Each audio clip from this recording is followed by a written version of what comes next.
Welcome to Danielle Smith's Fraser Forum. This program is part of a series of podcasts doing in-depth interviews on free enterprise and personal liberty. I'm your host, Danielle Smith, president of the Alberta Enterprise Group. Go to fraserforum.org where you can subscribe, comment on the program, and see links to the studies we discuss. You will also find archives of previous episodes. Our email address is danielle@fraserforum.org. We'd love to hear from you. When we think of this in terms of the benefits of electricity for human flourishing, because we don't consume electricity for electricity's sake. I said to my students yesterday, and they laughed, we don't consume electricity, we consume cold beer and warm showers. But the one early 20th century technology other than lighting that is really good for human flourishing is the washing machine and all of those in-home technologies, refrigeration, so that has obviously implications for women's ability to enter the paid labor force.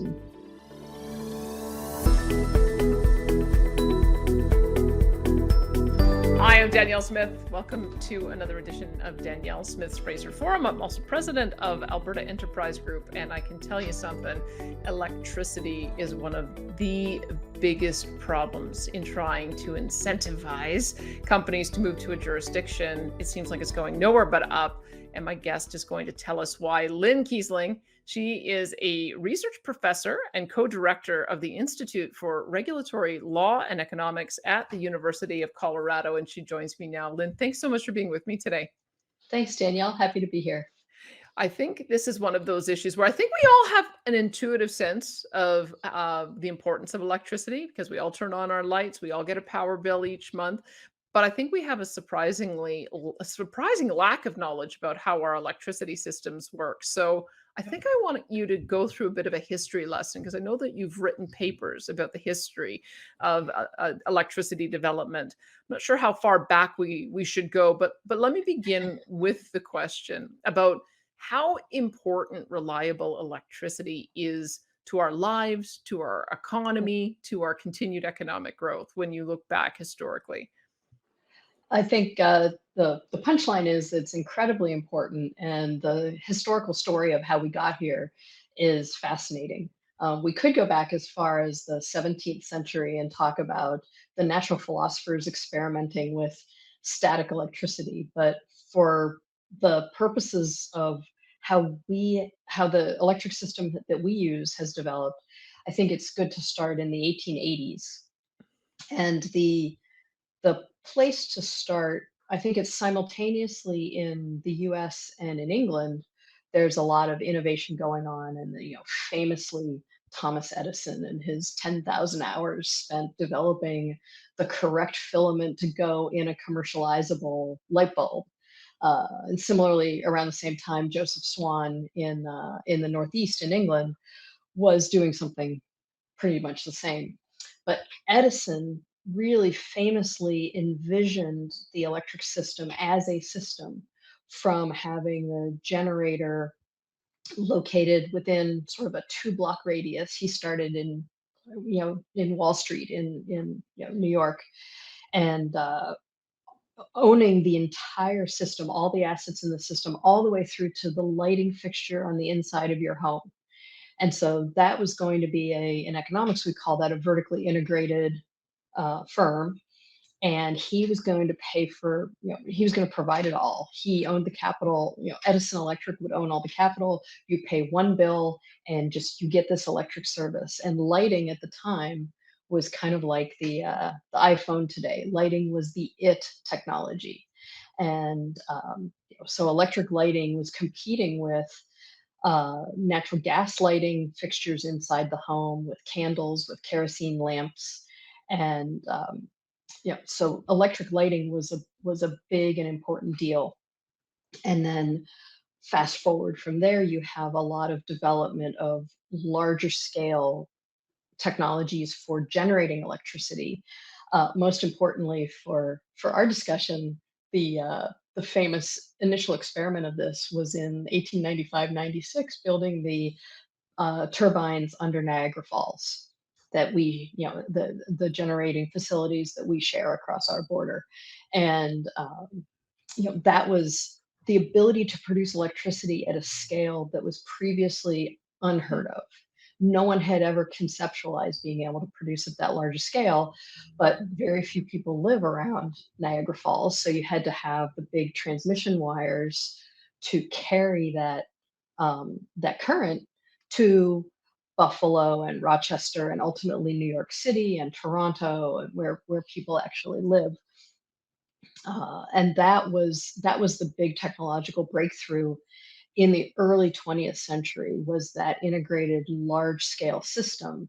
But of course, as a large scale system, it does raise concerns that were very top of mind in the progressive era about the ability of large companies to quote unquote exploit customers and raise prices. Well, and And it's so, interesting yeah. because now the progressive concern is around environmental issues, and so Mhm. now we're having a conversation about, do you start building micro generation and smaller generators closer to load so that you don't have some of these big disruptive projects?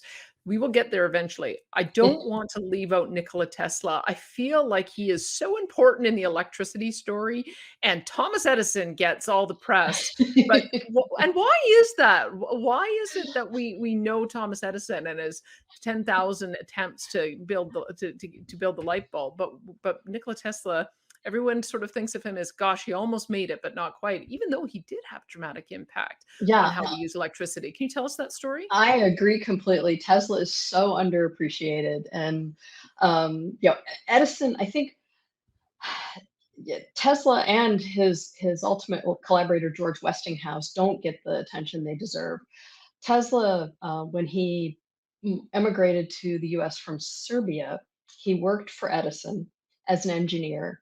And he was just this genius, just coming up with new idea after new idea after new idea, patent after patent after patent. And of course, Edison's business model was create a bunch of stuff and patent the heck out of it. And so Tesla worked really well in that environment, except that Edison really wanted to stick with what's called direct current.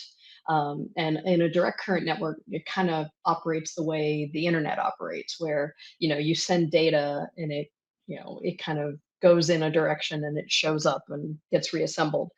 Um, Tesla developed this technology for sending electricity down a set of wires called alternating current, where the current goes as a sine wave. And what you do is you bundle together two or three, depending, two or three wires, and the current is going as a sine wave, and you can send a lot more Mhm. electricity with less of it being lost. Because of course there's friction, and so you lose stuff along the way. And so Tesla was like, this is great. This AC technology is fantastic. And Edison's like, talk to the hand. No, we're going to stick with DC. And Tesla got frustrated enough. He's like, well, I'm going to take my patents then, and so he hooked up with George Westinghouse, and they famously won the contract to illuminate the Chicago Columbian Exposition of 1893, which was called the White City. And part of the reason it was called the White City was all of the illumination. And so that was really their proof of concept, which then Tesla and Westinghouse took to build the Niagara facilities. And so if you go to Niagara Falls and you can tour I think you can tour the turbine halls underneath, and if you look on all of them, you'll see the little placket, the plate on there with Tesla's patent information. Tesla invented another technology called the induction motor, which, initially the electric system was built for lighting, and Tesla created the technologies that enabled electricity to come into the factory floor, not just for lighting, but also to replace the old belt drive Hmm. machinery on the factory floor. So his influence was profound. We It live in is it Tesla's is network. You know, it's remarkable. I have a 1903 home, and so I'm very aware that there were not as many electrical appliances back in the day because I've got extension cords running everywhere to be able to fuel all the things that we now have. But when did that breakthrough happen? The way you're just sort of describing it, because you described it like the internet, it's almost like once you've developed the system, all these really smart software designers went out and developed all the apps associated with how you could use it. It sounds to me like we had something quite similar, is that we needed to develop a system to get lighting into homes, and then kaboom, just a flourishment of Yeah, things that I think developed out of that's right. that. When did that boom really begin? It was really in terms of the uses inside the home, it's very much the first 2 decades of the 20th century, so 1900s, 1910s, and it did start with lighting.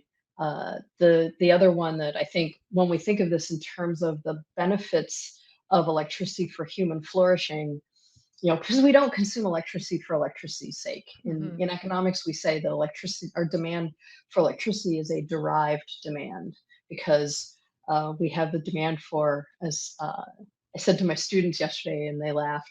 The phrase that we tend to use is we don't we don't consume electricity, we consume cold beer and warm showers.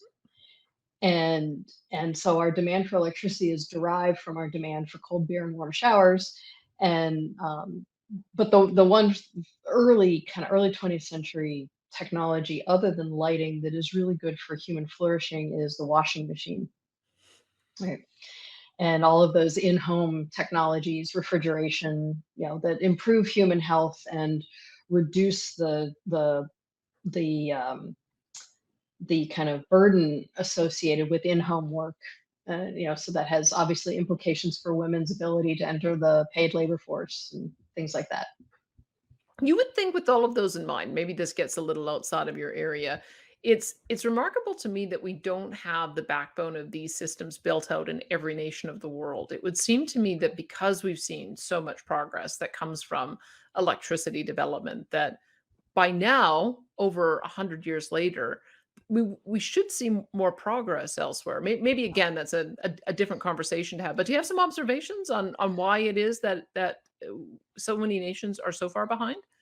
I think it's uh, electrification has so like for example in most of the in North America and Europe and in much of Asia, not all of Asia, the electrification is near 100%.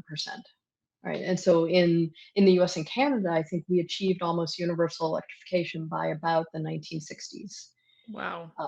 And the challenge is, and I think this is more true in Canada than it is in the US, but is the distance, right? Because if you're going to be part of an electric system, you're part of a network, and building those wires is very capital intensive, extremely expensive, and the generation technologies that we've had for the past 100 years have been very, very, very large scale, right? So big enough to harness all of that force coming over Niagara Falls, and having a community that's big enough to be able to justify that investment is really the important economic hurdle for weighing the benefits and the costs. And so if you think about smaller communities and countries in Africa, for example, that's one of the challenges for Hmm. building out electric networks there, and where the innovations that we're seeing in small scale distributed generation will likely enable more electrification there because you can make those investments at a smaller scale, and so they'll be economical for smaller populations or more widely spatially distributed populations. That makes so much sense. Okay, so then let's talk about the development because it's sort of interesting that even in rich countries that do have 100% electrification, we are talking about microgeneration too, maybe for different reasons. But it does make some sense to me that as you're talking about large scale providing sufficient electricity to large populations, you would have begun with hydropower. But we also have other big sources of energy that we've used, coal, natural gas, nuclear. When did they enter into the picture? It's the most mature technology is hydro, and we've been using hydro power for to replace humans and animals for work for millennia. Right, Hmm. we started that in the, probably even before the Romans, but certainly in the Roman Empire, we had water power doing work that humans and animals to replace humans and animals. In terms of electricity generation, hydro are some of the first big resources to be developed, and Huh. Canada has quite a bit of very, very productive hydroelectric. And in the U.S., we also have fairly substantial, some co-located right right next to Canada, others further in, like in the southeast.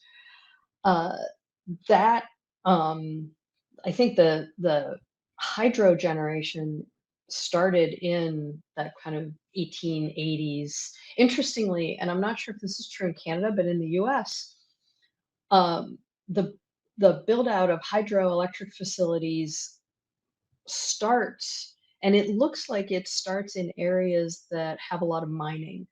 Hmm, So, that would make some along the sense. Sierra Nevadas in California is where you first see hydroelectric really pop up.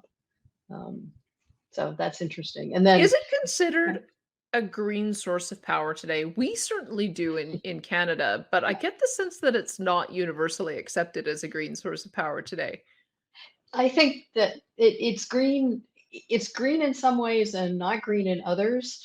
Um, Considered both for ecosystem reasons, but also for political economy reasons. So green, clearly, in the sense that it doesn't produce criteria pollutant emissions, nitrogen oxide, sulfur dioxide, particulate matter. It doesn't produce greenhouse gas emissions. So it's clean, it's green in that sense.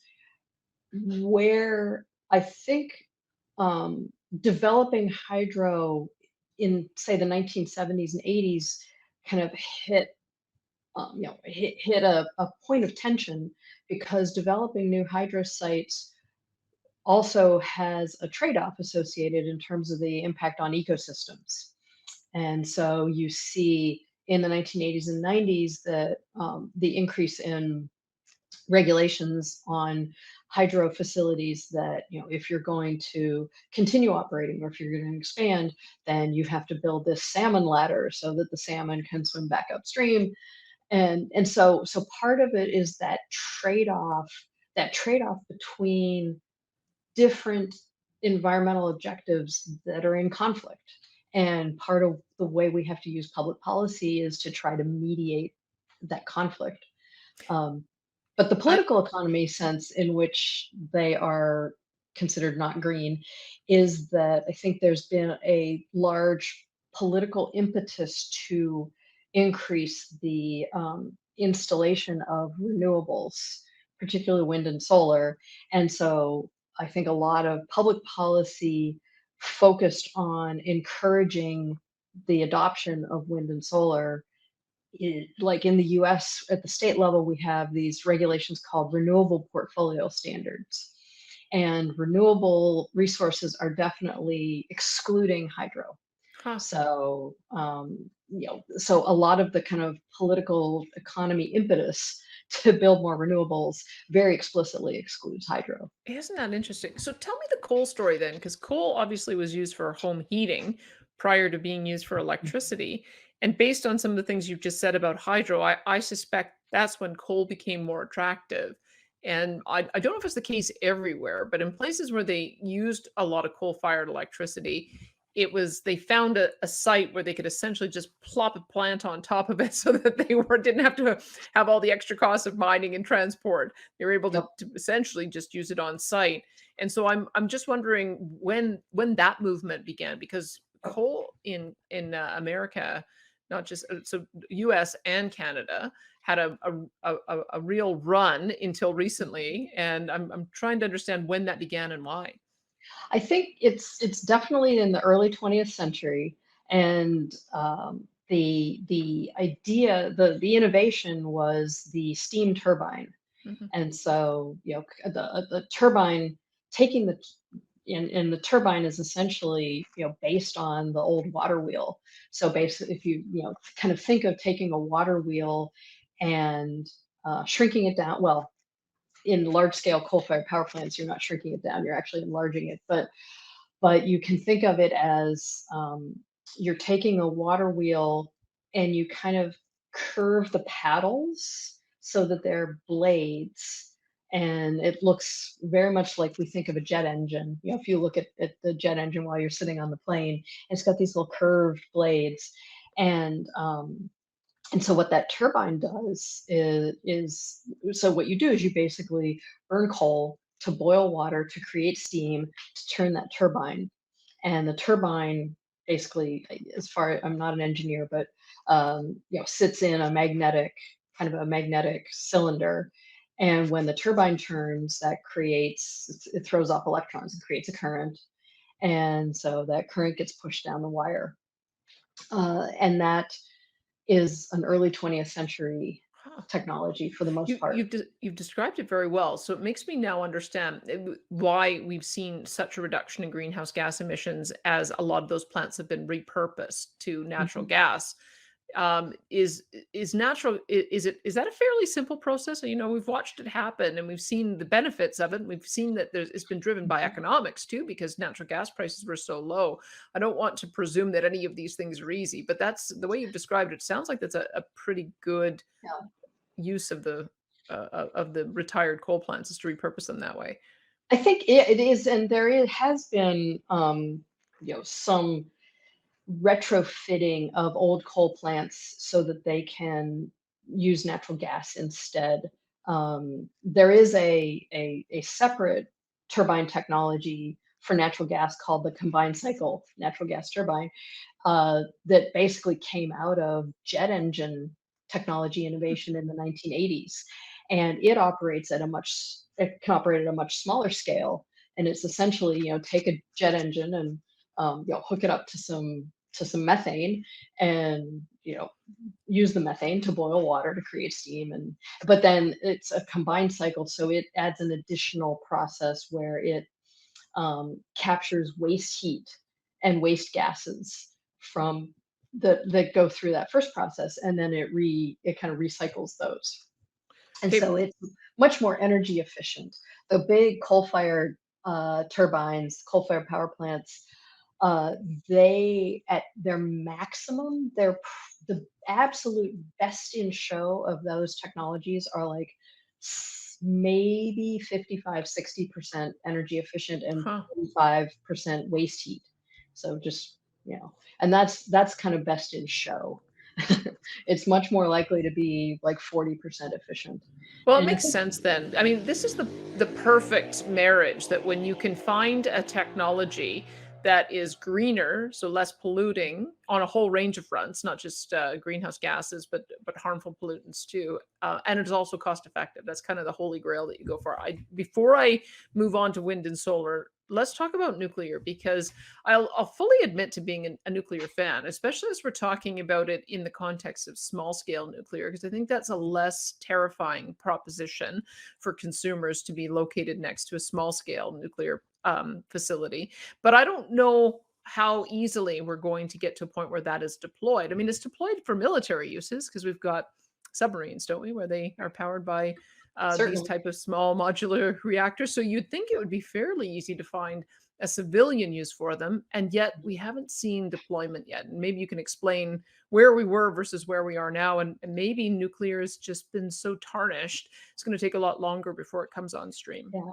I think that's a good way to say it, that the nuclear has been tarnished. The old, kind of large scale technology that we've used in the US, the light water reactor, which was started a lot of investment in the 1970s, turned out to be very, very expensive to build, more expensive than they were budgeted for, and to take a lot longer to build.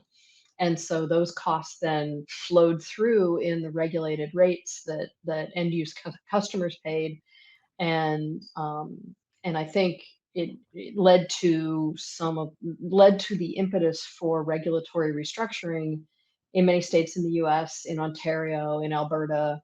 That the states that have really gone through and tried to revamp their regulations to try to introduce more markets and competition, um, with mixed success. I guess I would certainly say, even thinking about kind of the comparison between Alberta and Ontario, in terms of nuclear, though, there's so much interesting research going on right now, as you say, in the small scale modular reactors with different kinds of technologies. There's a molten salt technology, um, and then there are others that all try to generate as much power as possible while also minimizing the amount of waste fuel.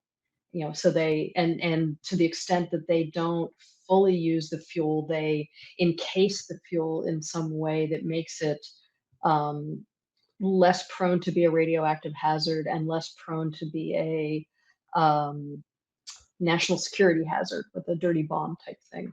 So I think the smaller scale and the better safety characteristics are, I hope, going to overcome the regulatory hurdles um, that that nuclear faces. And I know of a couple of utilities in the U.S. that have some new small scale modular reactors on their investment plans for like 5 years from now. Wow. Oh, that So would be so very they're talking rapid. about it. Mhm. So, so the way you've described the system, you got a lot of incumbents now. And when you have incumbents, incumbents like to keep the system as it is. And I can understand why it developed that way. So you've got very large plants, whether they're hydro, coal, natural gas, or nuclear, a system of transmission lines taking them to a larger center, and then a whole network of distribution lines that get them to each individual household. And then we get a bill that shows up at our door that sometimes parses out what each of those costs are. So now that you've built that system out, it seems to me that trying to do the system a different way, where you bring in more micro generation, that faces an awful lot of Yep. resistance. And I, Yep. I don't know if you can draw a parallel to give us some thinking about. We did manage to break up these kinds of systems in the past, and the best one is probably telecommunications. That I still remember having to call long distance at 6 o'clock on a Sunday night and only stay on the phone for a few minutes because it was so expensive. I'm old enough that I could still remember that, and kids today probably wouldn't have any clue what I'm talking about. But that is how dramatically things have changed in sort of 30 or 40 years. So it can happen. I just don't know how I see how it would happen in the electricity system. So give me some sense of where you think it could potentially go if it followed the same path. My my favorite was, and this was when I was in college. After it was before the advent of mobile telephony, but after caller ID, and so I could call home and let the phone ring, and my parents could see that it was me who was calling, and I could hang up, so I didn't have to pay. But then they would know that I was in my room, and they could call me. It's again so funny. The kids wouldn't even think about that today. I No mean, now, concept. I don't even know if they have cell plans that are not Canada wide, All or in, even right? you can even get a cheap add-on when you go to another country as well. And of course, It's moved nobody so makes phone far. calls anymore. So, There is that too. We all text. It's very, very true. but I would add to your list of things about electricity. Not only does the bill sometimes break out the wires charge and the energy charge and depending on how the regulators authorize the rate to be determined, the the regulated electric rate can be uh, calculated by a very complicated formula, trying to account for certain things that have to do with us being in this shared network, but having different behavior in the shared network. It was kind of easier in the 1920s when basically the only thing you could do was pretty much like lighting and your refrigerator and your washing machine, right? Because then everyone's pretty much doing as residential customers, they're all pretty much doing the same thing and to the same degree. But now the variety does Hmm. of what we do and how we do it does make us even more different from each other as consumers. And if you're trying to impose a uniform regulatory uh, treatment to all these different residential customers, you're going to have mismatches and potential, unfairness and injustice, and that I'm sure we'll come to when we talk Is about it solar. as you're But talking, I'm thinking of a story I heard just recently that our power grids, if everybody wanted to buy an electric car tomorrow to plug it in, our power grids would all need to be upgraded to accommodate that happening. I think Yep. the number I was given is that most grids could only support 6 cars being plugged in Yeah. at a time. And so then you have a $20,000 upgrade you need to do, and who pays for that? So that, I guess, gets to the point of not everybody's going to be using electricity the same way in future, but it creates a big problem if you've got a Yeah. postage stamp size or a postage stamp model for how you deliver and charge on electricity. And to your point, the way that we think about how we, the system was built, and we're still basically living in Edison, Tesla, and Westinghouse's system, where the system was built for large scale generation to be sited far away from where humans live, and then transported over this high voltage transmission network to where the humans live, and then the voltages drop down using transformers onto the distribution grid and sent to our homes, our shops, our offices, our factories. And that one-way flow was, the architecture of that network for one-way flow was very deliberately designed for those large scale producers who are always producers and smaller scale consumers who are always consumers.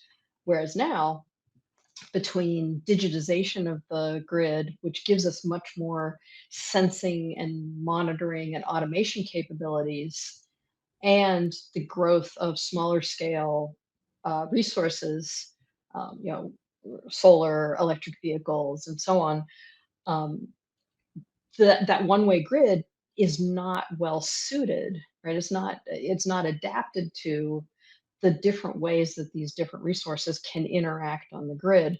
And so um, in terms of the, not our current grid not being able to accommodate many electric vehicles, there are some changes to make that I think would be beneficial. One is a very much engineering challenge of how do we change the distribution network, right? The small scale distribution network to enable two-way flow. Hmm. Whereas, it's been architected for one-way flow to the home, to the office. But now, you know, with our electric vehicles, with batteries, with solar on the roof, we can be producers as well as consumers. Interesting. Okay, And I want to understand the implications of what you said, but I don't want yeah. to leave Nikola Tesla until I ask you whether this is true or not, because there've been stories or and Hollywood renditions of his life where they talk about him having developed technology that I think of as being kind of similar to a wireless cell phone Mhm, tower, mhm, where I gather it shoots out electrons that you could then develop a device that would automatically receive those electrons and charge it a lot mhm. like how I'm able to use my cell phone. But I don't know if that is that unproven technology? Is it dangerous or is it Yeah, imaginary? wireless distribution was Tesla's holy grail, and he did a proof of concept of it, and he had I think, if I recall correctly, his he had a big demonstration project of it out in Colorado, and I'm gonna go do a field trip at some point and find this, but Tesla fangirl that I am. Excellent. But it is one of the reasons why we're going to struggle to have the equivalent in electricity of the mobile phone, right? Is that in communications and telephony, we were able to use the radio spectrum to figure out a technology for communicating data as these digital 0 1 packets, binary packets. And at some level, electricity has some similarities with that, but it has some very profound differences, Hmm. and those differences are making it challenging to do wireless distribution. Although Tesla's done a proof of concept, there are researchers who are working on it. The last time I saw anything on this, I think they had gotten to about 3 feet, Hmm. It's not going to work very which well. which is better than which is better. But yeah, I don't think wireless distribution is going to be the disruptor in electricity that wireless telephony was for communications. Okay, so then let's talk about the other option, which is that each home becomes not just a consumer, but also a producer. And so you've got a two-way movement of those electrons. So explain to me a little about why that isn't happening. I remember a project. I'm delighted to hear you are intimately aware of it. I remember doing an interview years ago about a project in New York, about brownstone buildings, and they were able to put solar panels on the roof and then do a peer-to-peer to sell to each other in a way Mhm. that avoided some of the exorbitant costs that the utility companies can often charge. Because as I've seen this unfold, and maybe from a policy perspective, it's different in different jurisdictions, it seems like they charge you the exact same amount for distribution and transmission when you're using the lines to push out electrons as you are when you're trying to receive them, and that can just blow up the affordability of those types of models. So I want to talk about Yeah. policy, but I'm wondering if you could tell me a little more about that project, if I'm describing it right, Mhm. and if it is a breakthrough or if it ran into some barriers that have prevented it from being adopted elsewhere. It is a breakthrough and it ran into barriers. So so both are true. This is the I think the Brooklyn microgrid project that LO3 Energy ran, and it was largely a proof of concept about the ability to do peer-to-peer energy and have the transactions recorded on a blockchain. Huh. So so it was primarily, I would think, a blockchain project. And the idea with blockchain is of course to have blockchain is a system that enables trust, the kind of trust you need for really good transactions and good markets to develop in an automated, anonymized system. And so they use a blockchain to keep track of all the transactions. And it was very peer to peer, very community based. And the idea with the project is, um, in addition to the cost saving, is the idea of having a local community ethos. The I want to buy and sell with my neighbors. I want to have our energy choices be green and to be part of our community. And so it's a very kind of communitarian type ethos in addition to the economics. The Lynn, can I the just add one limitation. more thing? I remembered Sure. one more thing about that story about why the peer-to-peer was so important, is that the a lot of the utility companies will charge you one price when you're buying from them and then pay you a totally different price when they're buying from you. So they sort of treat you, if I remember it right, it was, they might charge you 10 cents a kilowatt hour if you're buying from them, and then they'll buy your electricity back for 1 cent a kilowatt hour. But if you can find a neighbor who's willing to have a fairer price, then you get a better transaction on both sides. That was sort of one of the other barriers that I Yeah. think they managed to overcome in this project. And I think this question about, as you have more people who have rooftop solar, who have electric vehicles, who have batteries, and those resources, those distributed resources that people own, they can use as resources to provide not just energy to sell with their neighbors, but also they can provide what we call grid services, Hmm. right? So in order for you to have reliable electric service, there's a whole bunch of engineering stuff that has to happen. And they go by names of, like, voltage support, voltage regulation, frequency regulation, reactive power, all of these kind of down in the deep layers of the system engineering things that have to happen.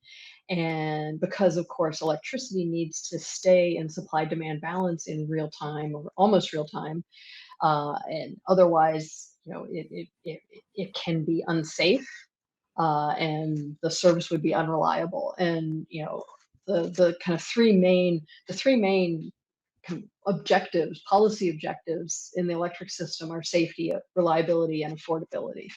So it's very important to keep that balance. And there's this whole host of grid services that helps that happen.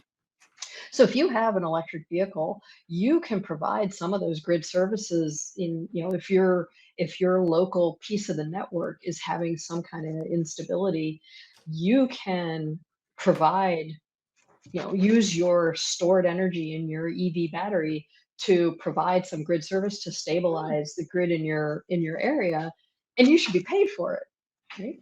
And so, there's the question of when you generate excess off of your solar panel on the roof, how much are you paid? And that's, comes from this longstanding, um, at least in the US, longstanding regulation called net energy metering.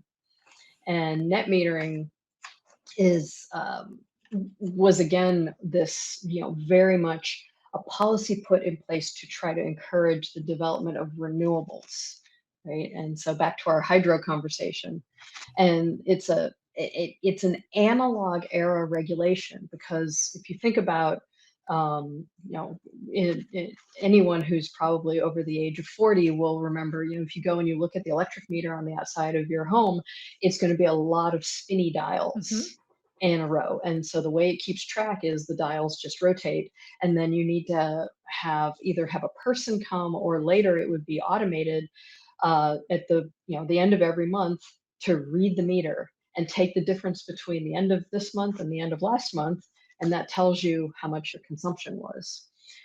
So you only learn what you're going to pay at the end of the month, which is another problem with billing in this system.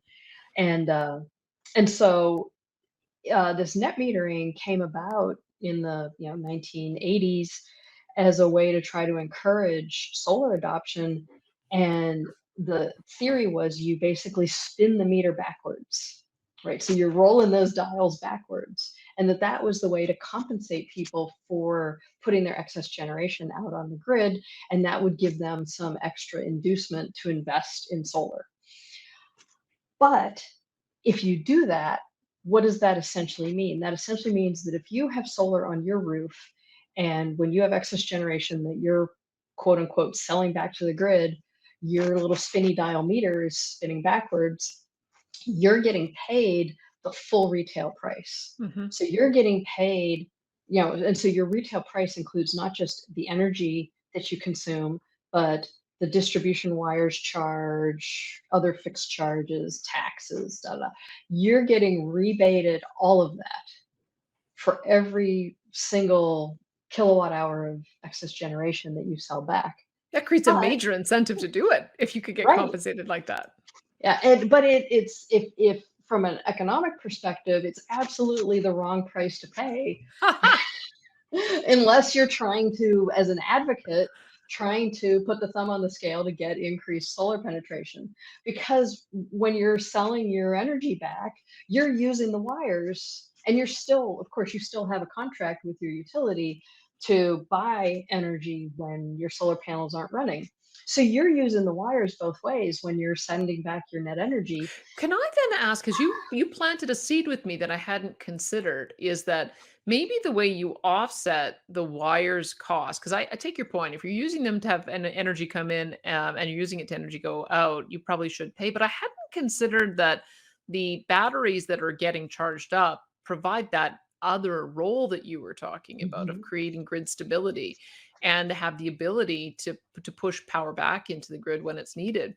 mhm. Now I understand a little bit more about Elon Musk's Powerwall and why that would serve that purpose. And maybe you have a second battery on hand just so that you have the ability to do that. And maybe that's where the quid pro quo comes in, is that there's some pricing model that allows for you to not to get paid for the storage services that you're Mhm. providing that offset the cost of the wires, and maybe you end up with the same sort of at the same end. Yeah, so I think this is it's a very different business model from the Mm. traditional vertically integrated regulated utility. And the idea is to have local energy markets, and to have people, people can participate in local energy markets. And more importantly, their devices can participate in local energy markets, right? So let's say I'm a homeowner. I have a thermostat, I have solar on my roof, and I have an electric vehicle. So I've got solar that can generate.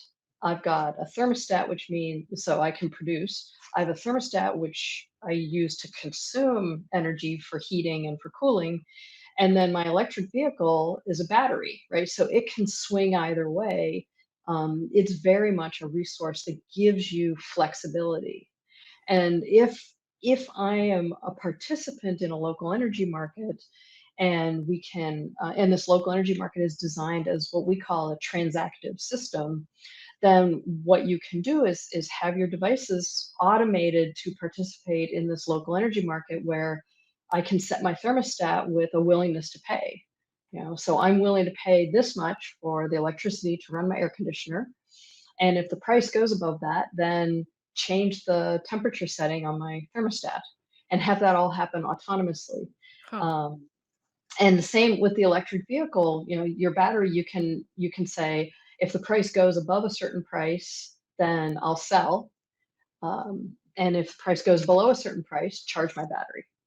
And if you can automate all of that, and that's the beauty of digitization in this system. And the more you have these very diverse resources that are behaving in different ways at different times, the flexibility that that battery gives you to be either a buyer or a seller is profound, absolutely profound. Let me ask another question about storage because as we've been talking about using more solar and wind, we've been talking about using it when it comes on because you're going to get a lot of excess power for both solar and wind when the sun is shining and the wind is blowing. But to use an electrolysis process to create hydrogen so that you have a more, I don't know if hydrogen is necessarily a more stable way of holding energy, but it seems like it might have potentially more uses.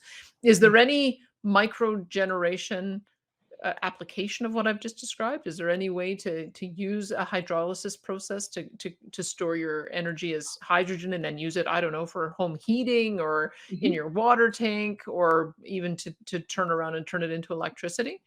I think there's quite a bit of research going on right now with different types of hydrogen that are, and they have different colors depending on, there's green hydrogen and blue hydrogen and pink hydrogen, depending on the process by which the hydrogen is generated. Um, and the most interesting application I've heard is to basically use it in combination. Uh, I don't remember if it's in combination with natural gas, uh, or in combination with gasoline as a transportation fuel. But I think both of those are areas of very active research.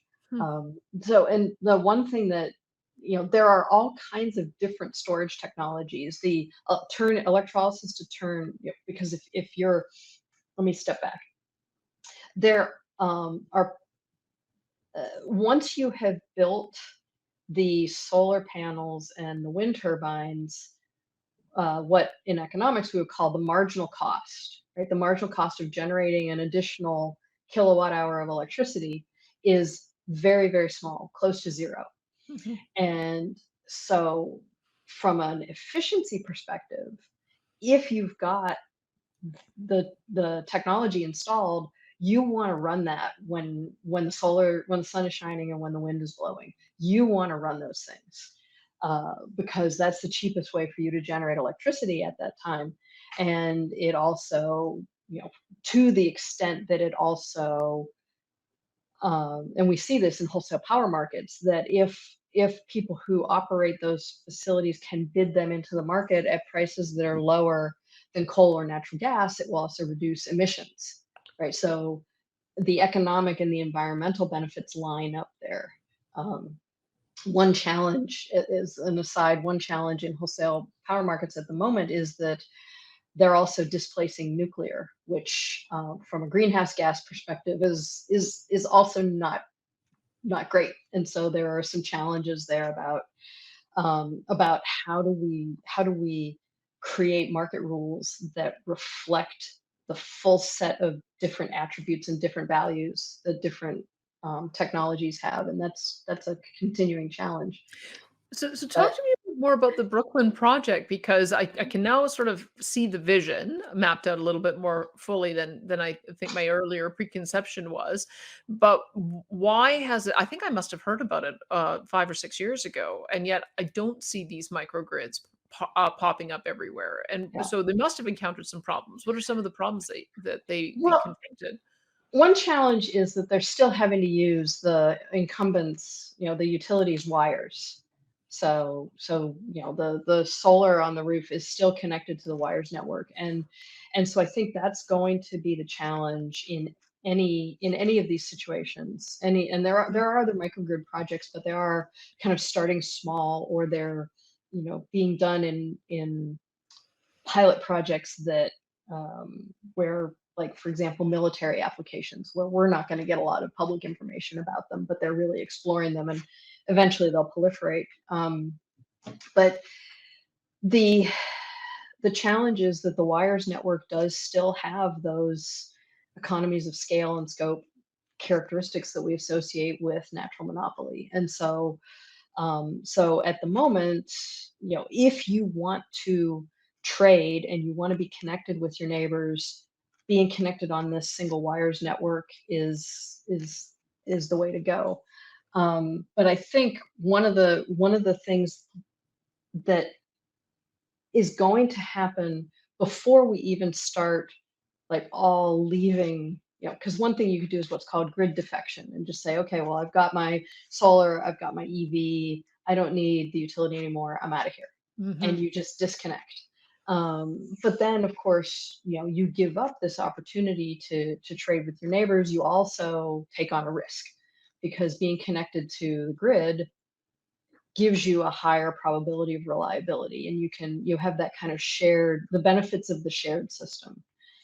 But that keeping that reliability up, as you say, in the context of having these intermittent resources like wind and solar, which you want to run them as much as you can when they're cheap, but when the wind is blowing, oftentimes is at times like 2 in the morning in January, and we're all bundled up and cozy in bed and not running our dishwashers. So that's one reason why storage has long been one of the holy grails of the electric system, because it can impart this flexibility to give us more options to coordinate demand and supply across time.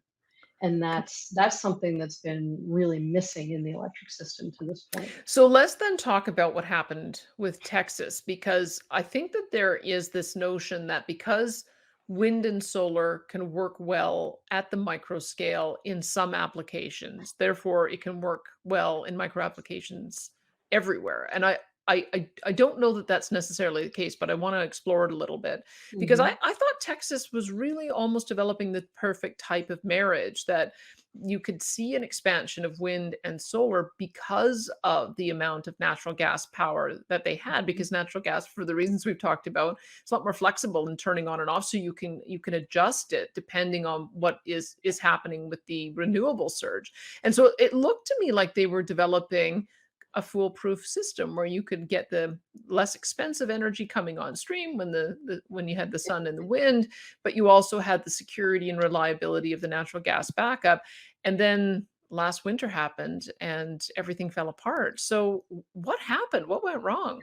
I think the punchline is nothing is foolproof. Haha, truly. Truly. The and I believe that Texas, Alberta, Australia are the best models we have for um, for a very market-based electric system.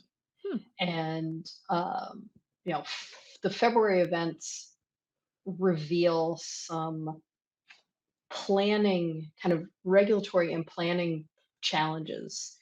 And there was also some important economic challenges that it revealed. And in part, uh, so I wouldn't throw the baby out with the bathwater, right? I would definitely say that I think a lot of the things that we see in the Texas model, in Alberta, in Australia, are very important ways that highlight the value of using markets to coordinate supply and demand in real time, to provide good investment incentives, to provide low barriers to innovation.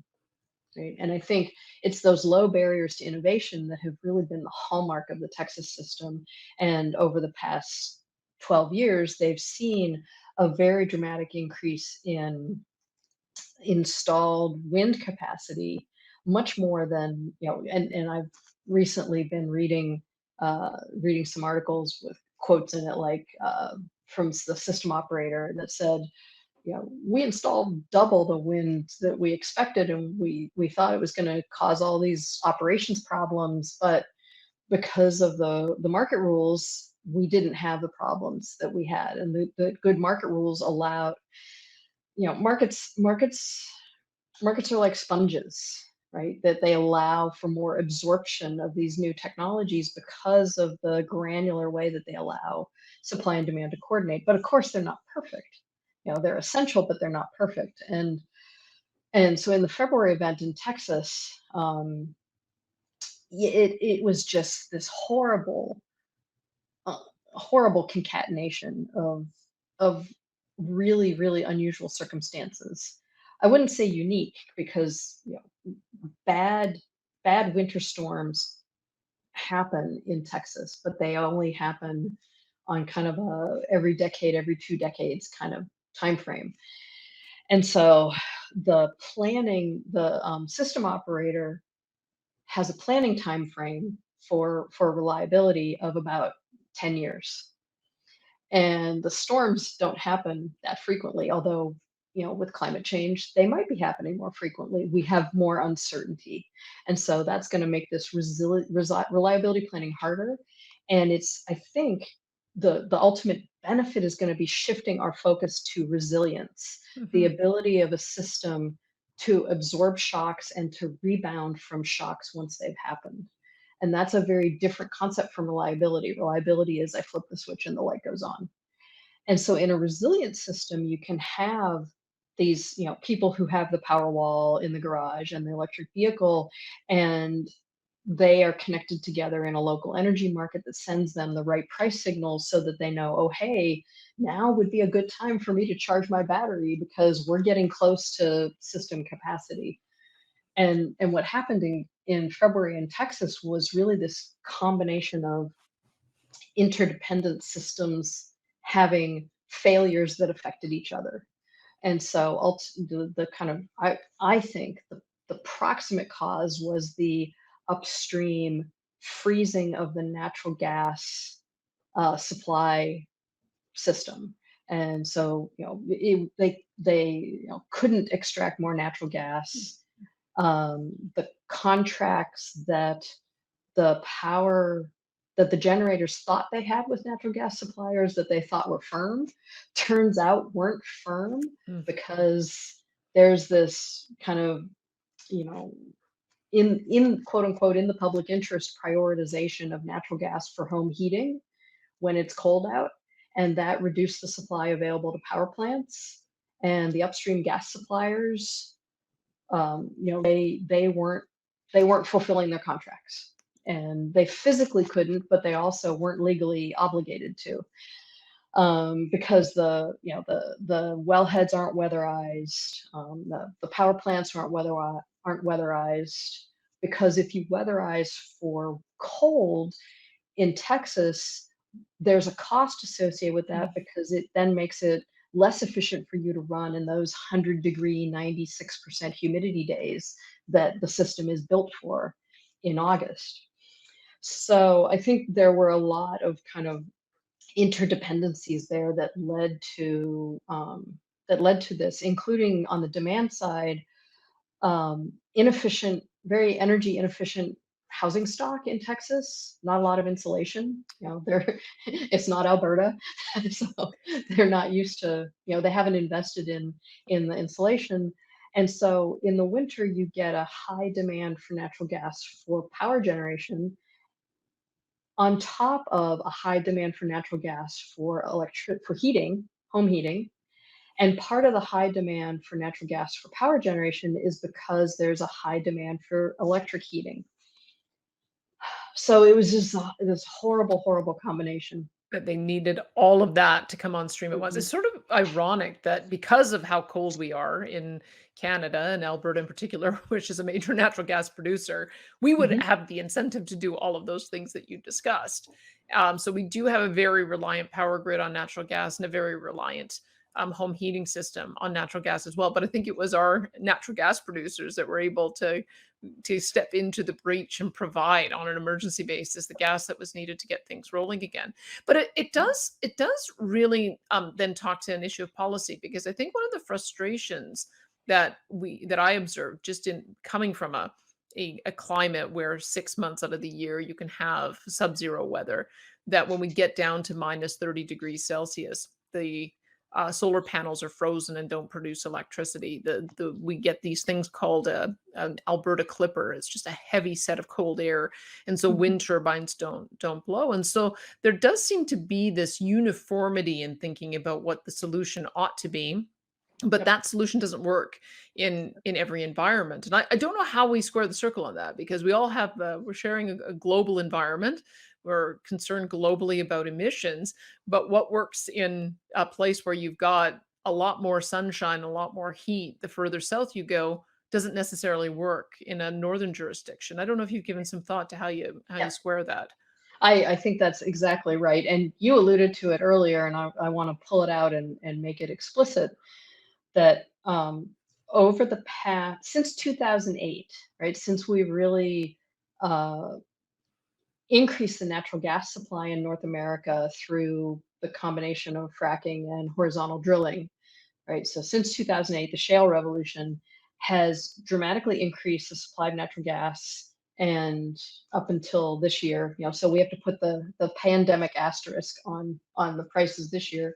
But up until this year, the price of natural gas has been extremely low, and so low that natural gas has really substituted for coal. And you alluded to it earlier in the power plants that the kind of dual fuel and fuel shifting and retrofitting old coal power plants to natural gas has absolutely been happening. And given that natural gas generally has about half of the greenhouse gas footprint of coal, that is a large part of what has driven the reduction in CO2 emissions over the past decade, is exactly that substitution out of coal and into natural gas in power generation. But the other thing that you alluded to, that a lot of people, I think, don't appreciate, and it's crucial, is that because, and this does vary, as you say, spatially from place to place, because wind and solar are inherently intermittent and have different, uh, we call them capacity factors, but different operating capabilities in different locations. If they are going to be part of a reliable system, and in most, or whether it's a regulated system or a market-based system, either way, the system operator is going to prioritize reliable operations. If that wind farm or if that solar plant is going to be a reliable contributor to the system and is going to enter into contracts, right, to enter into legally binding contracts to dispatch on a certain schedule, they are going to have some kind of backup that Mhm. is, these days, is going to be natural gas.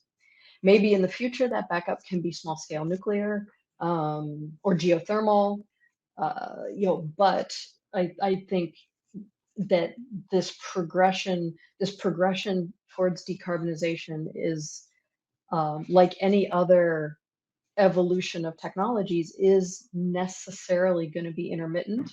It's not going to be smooth. There's Mhm. going to be kind of punctuated places where stuff happens really fast. Then there are other places where it looks like a plateau and then stuff happens fast. But the natural gas as backup, the existence of natural gas and its flexibility, um, is what has allowed the system to absorb as much wind and solar as it has. So natural gas has actually been a catalyst for the growth of renewables at large scale. I am And so I think, glad to hear you say that, because it's been my impression that that's been the case for a long yeah, time. And yet there still seems to be a resistance to looking at those three as being partners in creating reliability.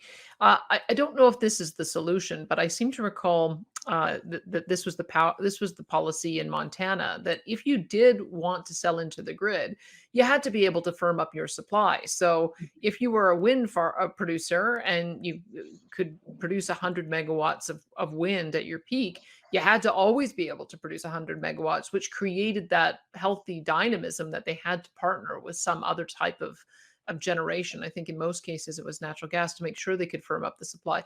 And to me, that would be a very healthy way of proceeding. And yet it seems like it's an all or nothing in the discussion about wind and solar. And I maybe I'm misperceiving it. Maybe it's evolving, but it does seem like that is such a natural partnership Yeah. for natural gas to be the backup to wind and solar.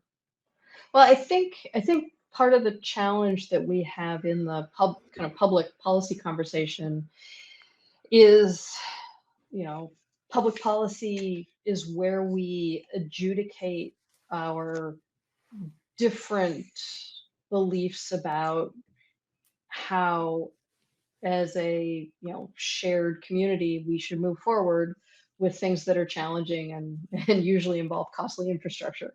So, you have a diversity of opinions, and a lot of the kind of, I guess I would call it the there are voices in the climate advocacy community who definitely are focused on 100% carbon free, 100% decarbonization as fast as possible, and then you get a range, of, and so part of one of my friends, Pete Betke, has this saying that is, about economics, that economics puts parameters on other people's utopias, and It's very and, true. It's a good and line. I think in this case, part of the challenge of economists in this conversation is that we come in and we say, yes,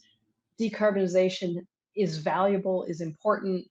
Doing it as fast as is feasible is a good thing, but we have to take into account this combination of costs and benefits, and the fact that we're trying to adjudicate all of these diverse perspectives through public policy, and that can be frustrating, time consuming, incremental. But I think that's part of why the perception that you're seeing, that that's kind of, 100% decarb tomorrow, and I think the technologies are making much more rapid progress than even we thought a decade ago. And Completely. So I read a book by Peter Tertsakian called "The End of Energy Obesity," and he put forward a vision for what the future might look like, where we would generate a certain amount of our energy in our home environment. We've talked about the ways to do that. I think the most sensible way of doing that right now seems to be with solar. I don't know if you can have a wind application that would work in a residential home in might be able to work on an acreage or a farm, but probably not in a downtown major center. And then we talked about the battery backup, so that not only helps you maintain stability, but also maintain stability for the grid. And then some regional development that there may be some projects that are of a larger scale, 200 megawatt hours, for instance, or something along those lines, that would allow you to bring in geothermal, maybe wind turbines, but I still think that in the end, you're going to need those large scale projects that we started out with, the hydro or whatever replaces. I can see an evolution in coal plants having gone coal to natural gas to going to nuclear once we end up with a more palatable nuclear option. And I'm just wondering if you would envision this future being that way, where you still maintain some of the large installations, develop more regional power grids, and then have the local micro generation? Or do you see something completely different?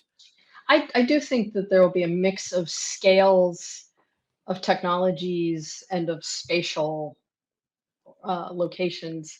And there is still research going on in carbon capture and storage. So the kind of coal gasification, and kind of siphoning off the greenhouse gases before you use the coal to run the boiler to generate the electricity. Um, that's another technology that I hadn't mentioned before, but is still very much being tested, being researched, being improved. There are some industry pilots. It is, though, I will say, as someone who has lived in the state of Illinois for a very long time, there was a carbon capture, coal gasification kind of proof of concept pilot project in downstate Illinois that was started like in the 90s and just never panned out. So one of the things that's true about the technological change and innovation is it goes in fits and starts. There's dead ends. And this is always going to be a bit of a policy challenge when you're putting taxpayer funding towards those projects. But there is some I think public funding of those carbon capture projects. And I There's should just add on because Alberta is going to be at the heart of a lot of those Mhm. projects. We already do Yep. have one that Shell has done another partnering with another company here. Most of our carbon capture is used for enhanced oil recovery, though, so it's not seen to be So, particularly green. In any but case, so well, continue telling me your vision of how you no, think this it unfolds. is also it is true that a lot of the technologies that we use in cleaner applications now were developed for less cleaner applications in the past. So, these things evolve. But I think you're exactly right that and I think of it as it's that resilience. The more we have access to these different technologies at different scales with different attributes and capabilities, um, we're really going to want to focus on flexibility and on resilience. And so, to my mind, that sounds like we want to have a diverse portfolio, Mhm. diverse in fuel type, diverse in technology type, diverse in scale, diverse in location. And but that then means we're simultaneously going to be more able to have our own generation and kind of supply ourselves and disconnect from the grid. But also that will mean that if we can use the grid to create markets to connect us to each other, that there will be more reasons to stay connected to the grid and take advantage of the diversity in this portfolio. Exactly. So Talk I'm to not me. sure how it's going to play out. Well, tell me a little bit about the power of these natural monopolies, because that's another issue. And we've grappled with it in jurisdictions where we've announced early phase outs of coal plants, for instance, that there's a discussion of stranded assets.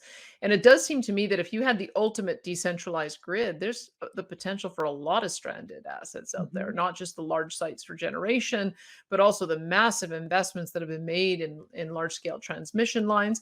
Probably Mhm. the distribution lines will continue to be of value, but does that huge amount of sunk cost create an inertia to keep things the way they are? I mean, that could be why we're seeing such a strident all or nothing type of approach from those who are trying Mhm. to push the change, because it's a lot easier to just default and say, hey, we built this to last 50 to 75 years. We got, a lot of time to go. Is there some Right. policy thinking around how we should look at that issue? Yes, and I think, and we saw this in the provinces and states that restructured in the 1990s. That part of part of that bargain in the 1990s was, the pitch was really the move to competitive wholesale power markets, and that moving to competitive wholesale power markets would make the electric system more efficient. It would reduce costs to customers, and um, part of the responses of the incumbent utilities was, well, okay, regulators, you're the ones that authorized us in the public interest as a prudent investment to invest in this generation plant that you're now telling me I'm not going to get paid for. And so I think, um, in economics, we have a fancy name for this. We call this Calder Hicks compensation, where if in aggregate move from outcome A to outcome B is beneficial, but some of the parties are bearing more of the costs and others are getting all the benefits. If the people who are getting the benefits can compensate the ones who are bearing the costs, that's going to make the move from A to B happen. Hmm. And so one way you can interpret these stranded cost payments is that's enabling us to move from A to B. And so I think part of the challenge is, you know, the regulatory process is inherently administrative, inherently bureaucratic, and inherently relies on everyone involved in thinking about the investment decision, making kind of good faith forecasts of what they think is going to happen. And then, of course, regulators and the economists who work for regulators kicking the tires on those forecasts. And I think that's usually the foundation for then making those stranded cost payments legitimate in the future, right? So if we say, okay, go invest in that, natural gas fired power plant, and 10 years from now, it turns out that, you know, that natural gas power plant is not in a good location. The transmission to attach it to something else is never going to get built. People are completely relying on their solar. If the world has evolved in a way that the planners didn't predict, um, then that's the scenario in which they get paid for the stranded assets. And I struggle as someone who really wants to see as much of this done through market processes and market cooperation as possible. I struggle to think of an alternative way to make that part of the process any better, So when because government we're still facing intervenes, uncertainty. it makes sense to me. If government has intervened to create a particular outcome, and then that outcome is not optimal in the market, it does make sense they'd have to intervene again to correct Mhm. perhaps the initial incentives they created. Now, let me ask you if there's a similar economic concept for this question of affordability, because what we observe is that in environments where electricity is heavily reliant on fossil fuel for production, they're layering on carbon taxes. And I don't know if you've got this happening in American states quite as much as we have here, but we do in Canada. We've been living under that now for a couple of winter seasons. And the challenge now is that you've got natural gas prices escalating for the supply chain reasons we've been talking about. Layering on top, you also have carbon taxes, which makes it makes it expensive as well. And I worry about what happens to the fixed income senior in January when you see the highest escalation in prices for not only electricity but also for heat. It does seem to me that there's a utopian world that all you have to do is just make things more expensive and people will install solar panels and will be able to move. But Right. in practice, there's a transition problem. And the Yep. people who are most in need of the affordability question, because those are when trade offs really occur. If you're a fixed income Mhm. senior and your bill spikes up a couple $100s, that impacts your ability to buy your medications Oh yeah. or take yourself out for a meal. It affects your grocery bill. So those are, I'm not sure what economics would have to say about that, but there's a real equity issue that I think we're encountering in our desire to move quickly towards a particular outcome. There is a real equity issue. And yeah, we don't, I know Washington State, following the lead of BC, tried twice to implement a carbon tax through a voter referendum. And for various political economy reasons, both votes failed to pass. So we don't really have any carbon taxes. I mean, there are some regional markets. California has a essentially a carbon tax, and then there's a regional market in the Northeast that has a carbon tax, but they're kind of isolated examples. But the example that we have in the U.S. that fits what you've just described, is with this net energy metering for solar on your roof. And for example, in a state like California, where sun is abundant, and so there's a lot of you know, there's a lot of economic justification for solar. They're going to generate a lot of electricity for you. And so you put solar on your roof, you enjoy an investment tax credit. Often, I think, or they've they've expired now, but California had also been offering a state level subsidy for installing solar.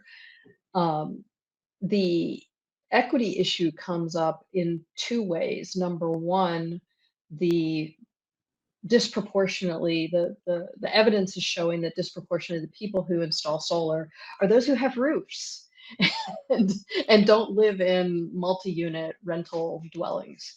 And so higher income people are disproportionately the ones who are installing solar and therefore receiving the subsidies thereof.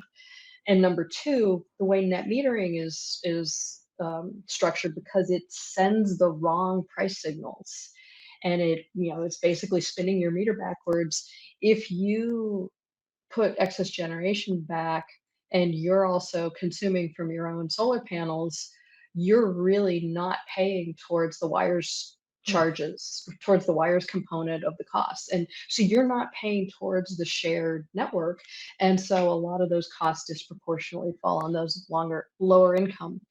So I think your example of the carbon tax and the example of net metering both illustrate that these administratively determined regulated prices don't adapt well to changing conditions. And so one of the things that my collaborators and I are working on, we're working on building a transactive system as an alternative where if you own, even if you own, a Nissan Leaf, so a fairly small, relatively inexpensive electric vehicle, you could be paid for selling energy to other people or using your battery for grid support. Um, and so there are some, by having local energy markets that have lower participation barriers and lower barriers to entry, that could help to, I think the word that a lot of people use is democratize the grid. And another thing that I would like to see, there are some developers who are working on like community solar. You could do Mhm. community geothermal, and they are being done now very much within the regulated, kind of as a regulated program. But you can also imagine those being done as a market investment as well. But I do think that the equity issue is a big challenge, and one thing that from a policy perspective that I think we could improve is thinking separately and carefully about low income home energy assistance, because historically for the past 120 years the regulated rates have been used as social policy. And I think unbundling the social policy from the price of electricity would enable us to say to get the efficiency benefits, right? Because if the if the prices of electricity are going to reflect the costs associated with the environmental impacts of electricity, then at the margin, it is efficient for that relative price to become higher compared to the other things we consume.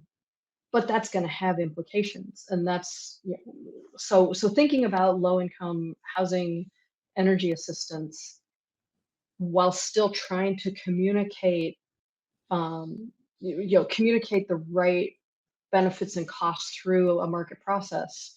For me, that's the sweet spot of That policy. and it's such a great insight because 'cause you're right, we're sort of trying to get the regulated rate to do 2 things at once, Mhm. and it can't. It can't Yeah. it can't simultaneously send the signal that you should be switching to different types of fuel and be more energy efficient, as well as protect those who are low income. I wish we could have Well, this the one yeah. thing, I'm sorry to one thing that is working in the benefit of is that because the cost of solar and the cost of wind have been falling so much in the past decade, those economic and environmental incentives are aligning at least to that extent. But it would still be much better if we could unbundle them. Well, I wish we could have this conversation in 2050 to see how this turns out because there's going to be as much change as you've seen in the last 50 years. There's going to be a great deal more change in the next 30. Thank you so much for the conversation today. Thank you. That was Lynne Kiesling. She is a research professor and co-director with the Institute for Regulatory Law and Economics at the University of Colorado.